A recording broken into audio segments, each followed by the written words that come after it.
Hey guys, you're listening to Metal Matters, a weekly Gimme Radio podcast. I'm your host, Mike Hill. If you like metal, punk, hardcore, or anything extreme, you've come to the right place. So subscribe and never miss out. I had the chance to hang out with Blaine Cook of The Accused AD when they rolled through Brooklyn prior to their appearance at this year's Maryland Death Fest. He was kind enough to set aside some time pre-show down in the subterranean green room of Saint Vitus. So there's a sort of live feel to the interview.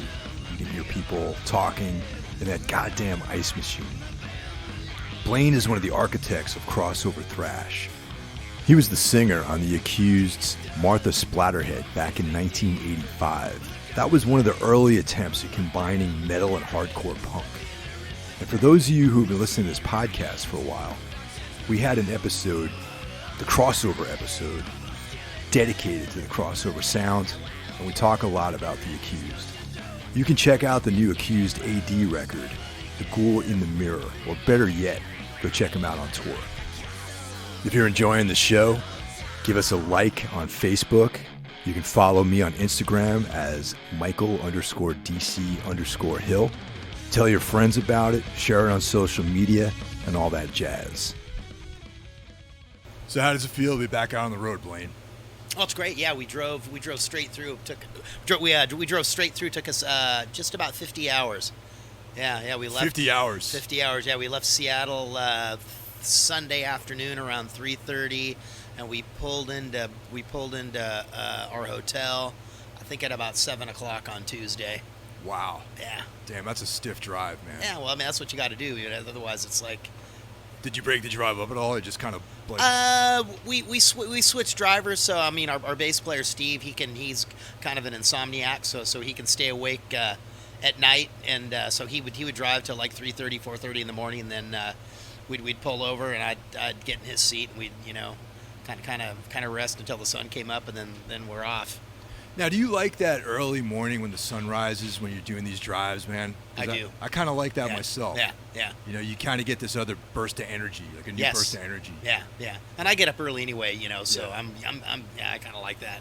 Now, one of the most important questions I have about travel, that sort of cross-country travel, do you like the Love's Truck Stop coffee better than Pilot? That's a real stumper, isn't it? That is a real stumper. And you go to the truck stops now. They've got like all these different levels of coffee. Yeah. They have some that's got like fucking extra caffeine and all this extra shit in there. It's like, I don't know. I'm kind of scared of that. So yeah, that scares me too, actually. Yeah. And being a coffee aficionado myself. Yeah, I hate to be, I hate to say it, but we do tend to hit up the Starbucks just because we do drip coffee, and we know that's what we're going to get when we go there. It's definitely not our favorite spot to go, but it's kind of like tried and true. I kind of feel the same way about Starbucks. I mean, when I'm home, I never go to Starbucks. No, not at all. I don't go out for coffee. Yeah, I make it at home, or I go to like a place I know that's got good coffee. Yeah. But sometimes you got to do what you got to do out there, you know. And it's like you get these rest stops. I know like the Ohio Turnpike always has Starbucks coffee there, all the different rest stops. Well, although we had stopped off at on the I think it was on that turnpike, and the service state area that we stopped off at to rest. They had a Starbucks and a Burger King and a couple other things that were, a little bit more desirable. And then we ended up leaving. And then the next one that we stopped off at had Dick. It was just like fucking terrible. And Alex was pissed. It's like, what happened? We were supposed to wake up at this place that had everything, and now you guys drove. And it's like, it was terrible. So before we get into the Accused stuff, I want to ask you about the Farts, discography being available again. So how do you feel about all that stuff, just being out there for mass, for new kids and new fans to get into that kind of stuff? Oh, it's great. I think that stuff. I was contacted by them. I think that was in 99. So it was kind of a weird coincidence. My wife and I were down in the Bay Area, and it's like right when we got back, they contacted me to say that they wanted to, re-release the stuff again. So yeah, they kind of put everything. They put everything on one record, because this fucking world still stinks. And then we got together and we started playing again, with with kind of like the original Steve Hart, Paul Soldier, and then we had a different drummer, Carl Fowler, who came to drum with us, and then we did that for a while, and then Paul Soldier, really, I like to play music. That's what I like to do. Paul wasn't really into it, so we actually got Alex Magabrain, who I played with in The Accused, and at that point in time, he was in another band playing guitar called the Hot Rod Lunatics, so he was kind of doing double duty, and he came to play with us, and then we kind of like redid like the first Farts record. Okay. And we kind of did that. We did that on our own, and then Jello saw that we did it, and it's like, he's going, what the fuck, man? It's like, we'll put it out. So yeah, they put it out, and we ended up putting out one more record with them as well. Yeah. Any touring plans for the Farts? Now, Steve, he passed away about a year and a half ago. Wow. So I mean, it's kind of I'm left, and Loud, who was the original drummer, he does something else right now, and he plays guitar. Paul Soldier doesn't. He's kind of more of a recluse, and then like our original guitar player, Tommy Hansen, he's actually he's an author right now, and he's written a book called American Junkie. Okay. Because he was a junkie, and he was a heroin dealer to a lot of the rock guys in Seattle, in that late 80s type of the deal. And actually, his book was adapted into a play. Really? Did a short run. About 2 months ago. Interesting. Yeah. Yeah. So there was roughly 11 years of sort of a hiatus with the band, with The Accused. Okay. We did the last kind of reunion, kind of go around thing. That was about 14 years ago.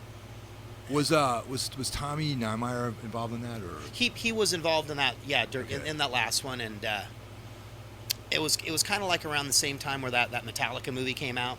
Oh yeah. You know what I mean? Some kind of monster. So I kind of thought, in my mind, I kind of thought this was going to be one of these deals where hey, we're all going to get together. Water's under the bridge. Everything's going to be cool. I really had to talk Alex into coming back and doing it. And at that point in time, I just by chance ran into one of our drummers, Steve Nelson, as I was walking in downtown Seattle, and he was down, so we got together and did it, and it just it just really wasn't a positive. It just really wasn't a positive deal. So, we did it for a while, and then we, just too much trouble to like coordinate, personality type stuff.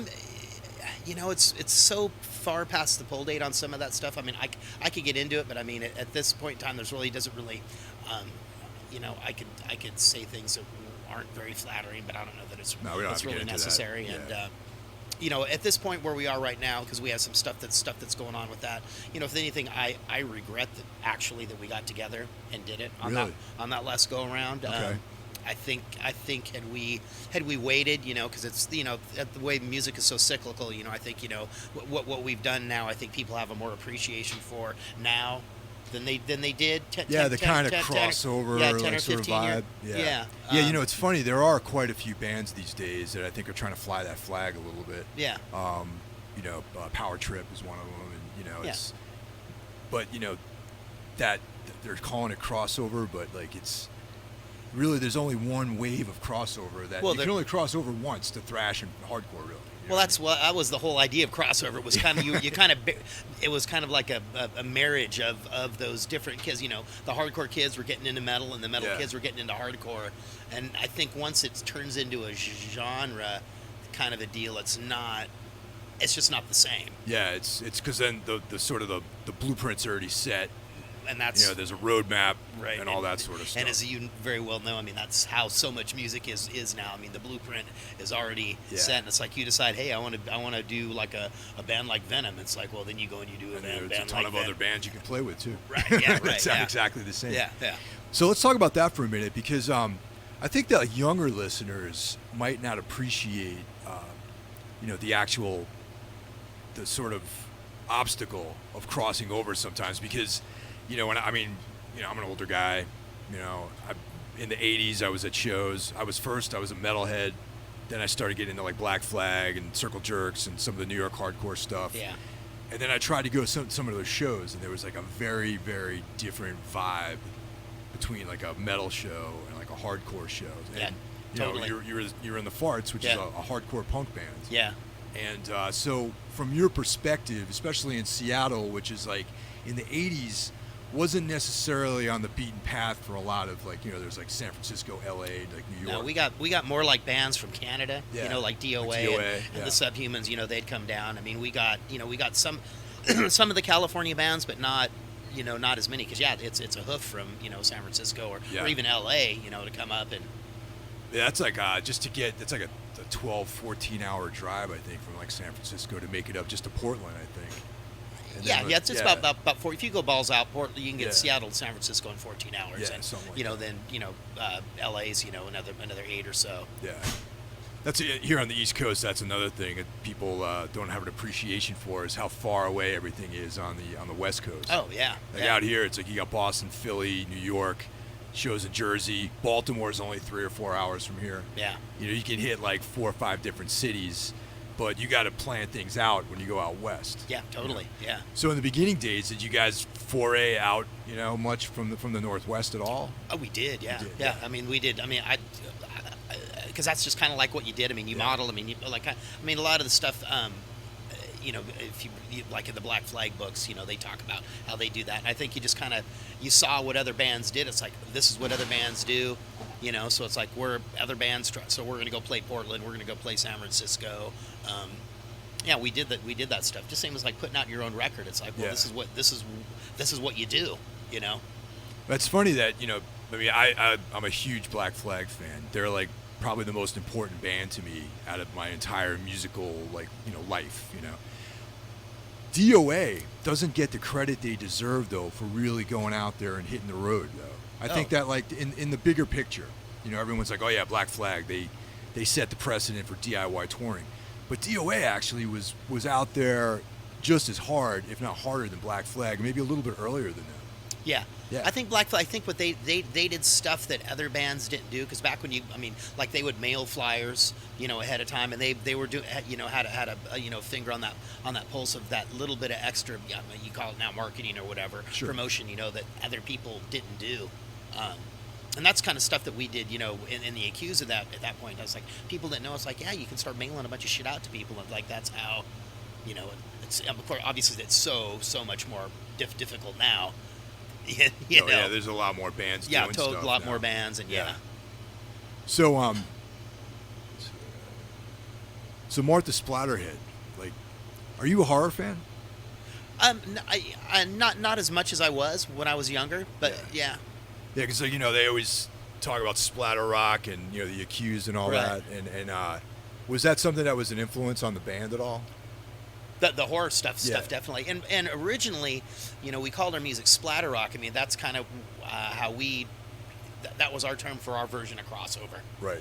So that was just kind of like how we splattered all of our different influences. That was kind of more like the original idea for splatter rock. Later on, it became more like known that we like horror movies and it's like, when you get old, it's like, I'm the old guy, things are so much different. But I mean, back then, it's like not everybody had a VCR. That's true.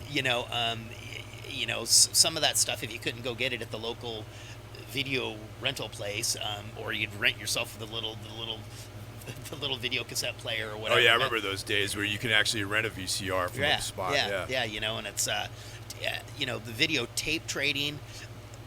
That's if you were lucky enough to know some guy that happened to have the money to have 2 VCRs that was able to do it, so a lot of that stuff was a whole lot harder to come by, and some of the stuff was stuff you really only heard about. Yeah.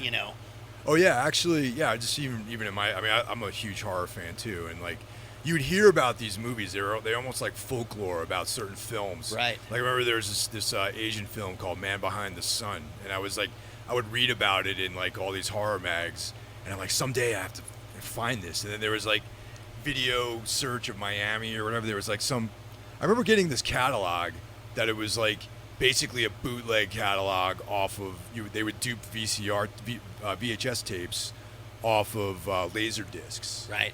And it was like, oh yeah, this is like a club, so the contribution goes towards materials to make these things. So that's how they explained away the bootleg aspect of it. Right. But nowadays it's like you can watch all this stuff on your phone somewhere. On your phone, or get it on YouTube. Or YouTube. It's crazy. Yeah. With the new lineup, Like who's who are these guys that are in the band now? Are they from other bands? So when we stopped playing with Tom, Alex, Steve, and myself, we started this other band called Toe Tag. Okay. And we like pretty much like immediately, and then we had like 10 or 12 songs without even having a bass player. And then we recruited a buddy of ours, Steve McVeigh, to come and play bass. We're calling ourselves the Accused AD because we get more. I mean, we get more stroke. I mean, we're provided more opportunities. People care. Like the music that we're making. I mean, it's toe tag. We haven't set out to try to emulate or copy or imitate what we did back then, because this is the kind of music we make now. Yeah, because it is different, definitely. Yeah. Like the new, I mean, it's like your own thing. It's not just like a carbon copy of what the older Accused records are. Right, and we want to be we play the old songs. We like to play the new songs, but there are some older bands that kind of pretty much they only play songs that are like 30 years old, and it just seems kind of weird that you'd think you'd want to.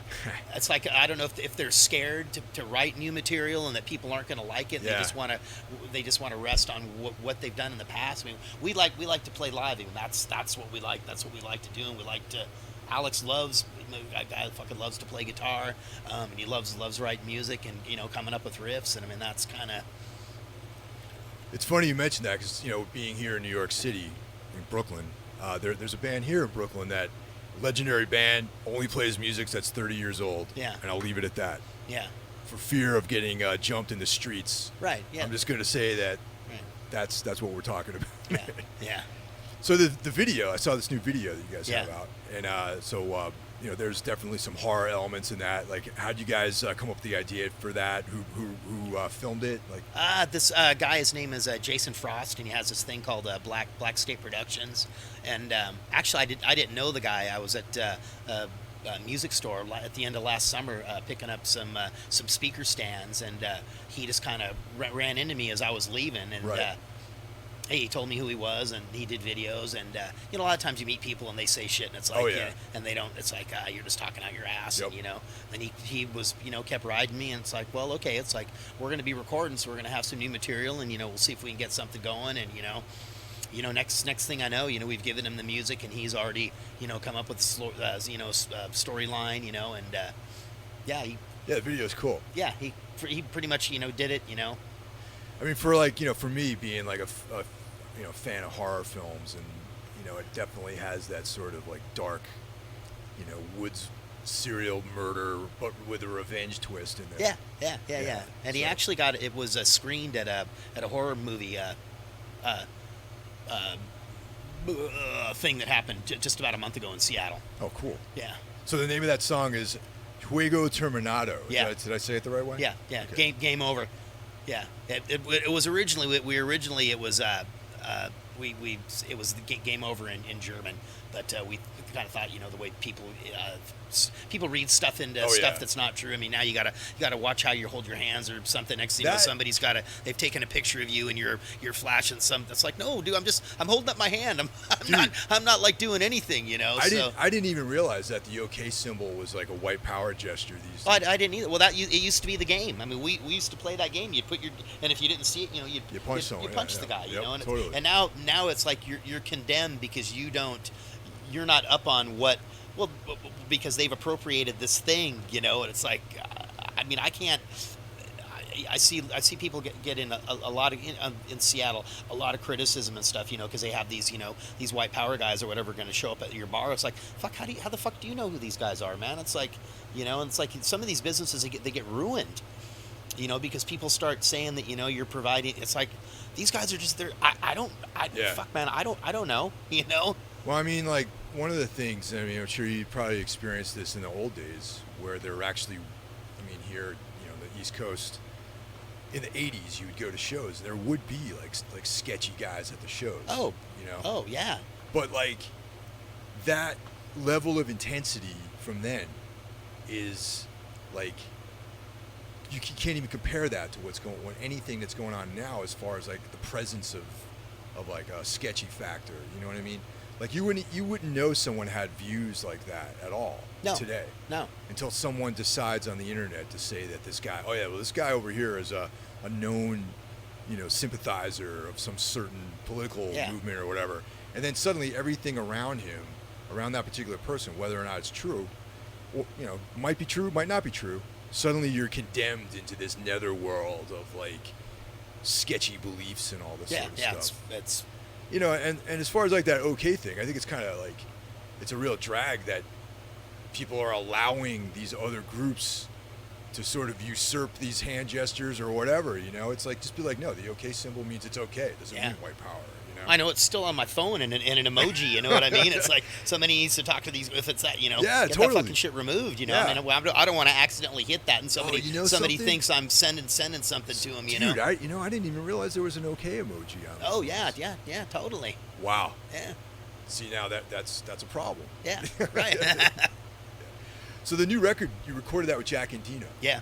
All right. Now, had you worked with him before? Yeah. He's pretty much that's the guy That's your in guy. Seattle that we work with. I mean, he was the guy for a lot of the early '90s, and and he did like that High on Fire records, things like that. Oh, he's done He's done Bruce tons. Dickinson. I mean, the guys he's done more shit than that I'm even aware of. Yeah. I mean, anyone out there who isn't familiar with the name Jack Endino, do me a favor and look through your record collection under production credits, and you'll find that name on, I guarantee you, about half of your collection. Yeah. Tad, like all these the Oh, greats. well, no, obviously Nirvana, Nirvana, well, yeah. I mean, that's the Soundgarden. obvious I mean, one. yeah, right. He's a great guy. I mean, we've been doing stuff with him for, even since before all that stuff. When he first started working in Seattle, I thought it was two people because they would say Jack and Dino, and I thought it was Jack and. Oh, I got you. Yeah. Jack and Dino. Right. I always thought it was two people. Until I finally met him.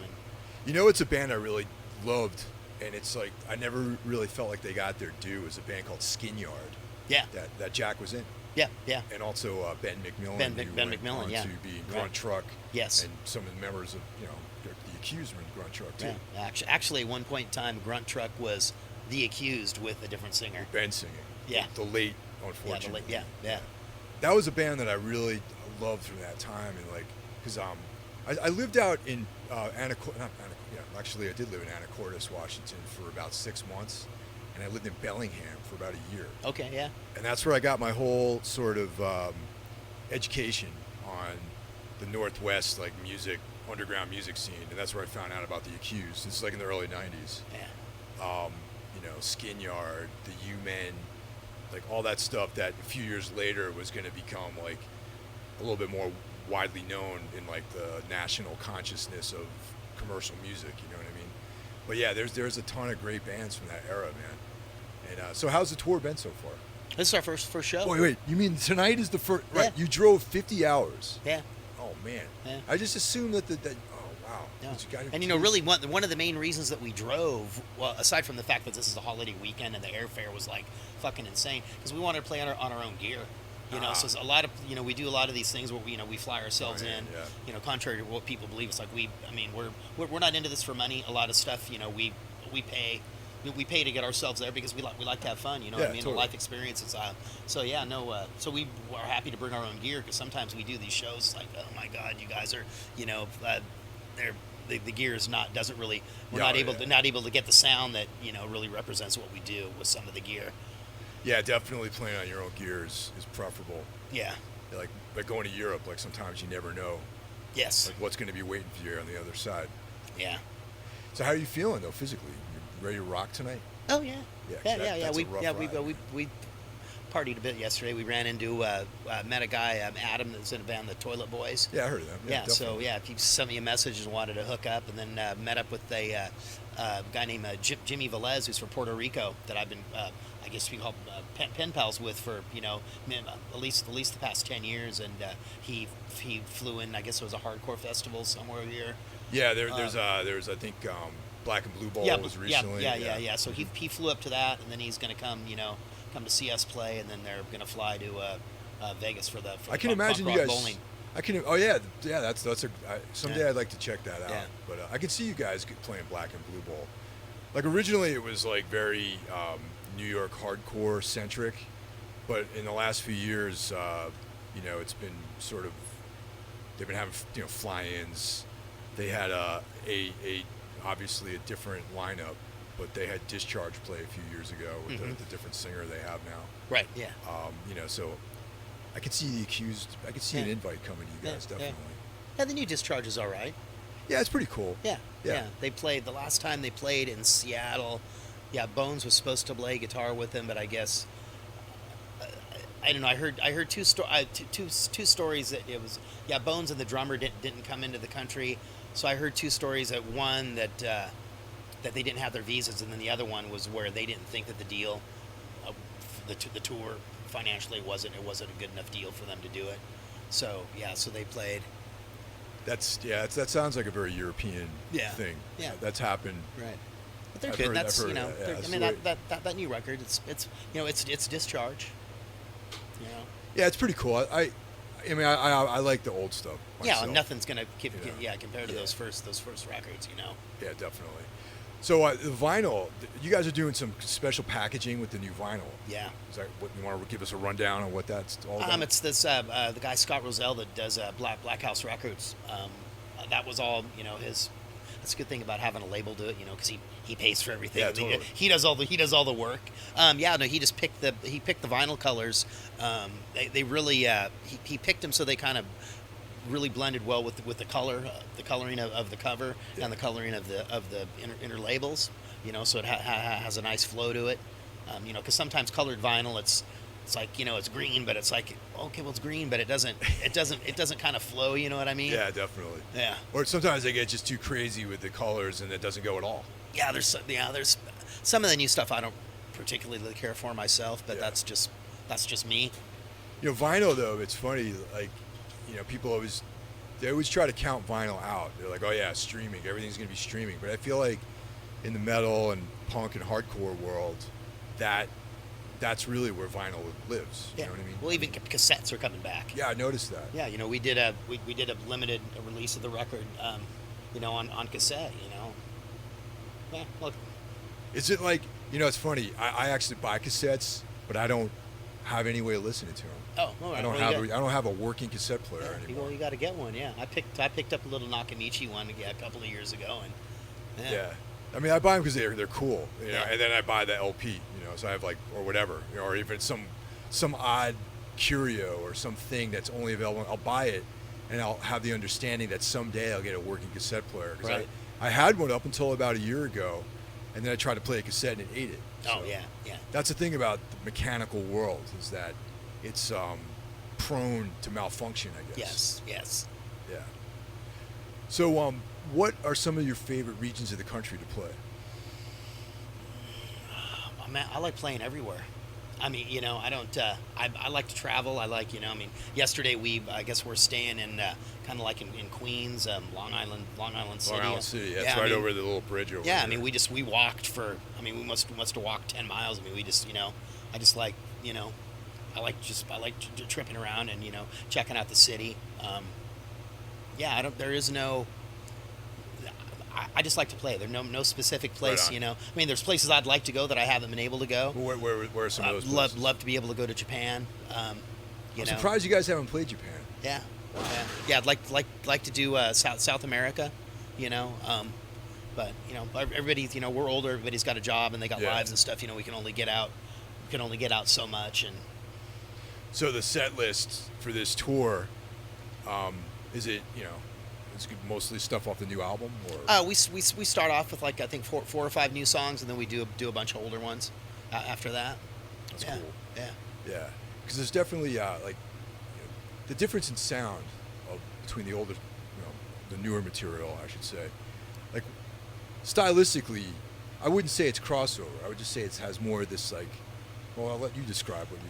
I think it's more. Kind of some of the stuff we do, sometimes we call it's a little self-indulgent because what we do is we don't make music to please other people. Yeah. We're doing it to please ourselves. So it's kind of a little self-indulgent maybe. It's definitely more guitar driven.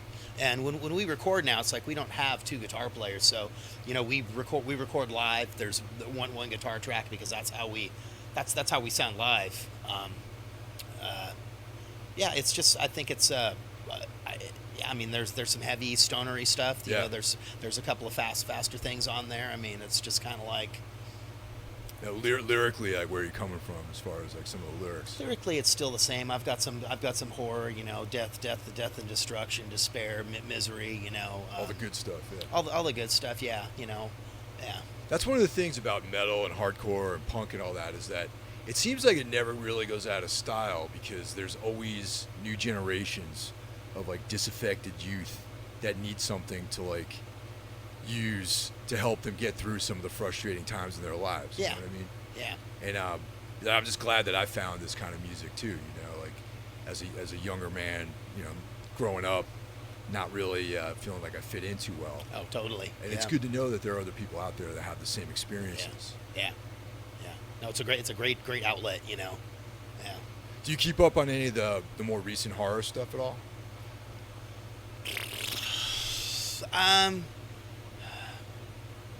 What did I think I watched the first Insidious a couple of weeks ago. Some of the newer stuff I don't. It's still like too atmospheric or something. Some of it I don't get. Hereditary. Oh yeah. Yeah, I watched that. I mean, that was that was pretty good. Yeah, I enjoyed that one. Yeah. That's like you mentioned about the streaming stuff. I mean, the way it is now. I mean, you get on your thing and you're just like, sometimes it's just like, I don't even. Oh yeah. Yeah. Today I watched 3 movies today or over the weekend. I just I watched it's like I don't even sometimes it's just like a blur. Yeah. Yeah. Yeah. There's a lot of stuff, man. Because I do another horror podcast actually where we'll do like an old movie and a new movie and just talk about whether or not we like it or what we like about it, or if this one rips off this Italian director or something like that. Right. So, But anyway, thanks for your time. No, thank you. And looking forward to seeing you guys play tonight. Yeah. And thanks a lot. All right, thank you. Awesome. Happy Thursday. It's Thursday. Right? Oh, yeah, man. Yeah, it is Thursday. All right. Yeah.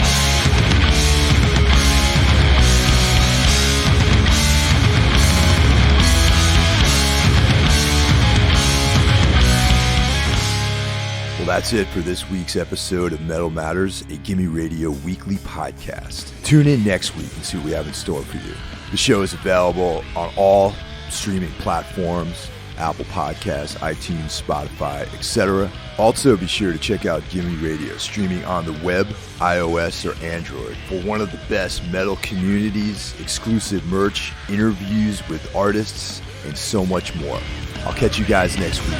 Take care.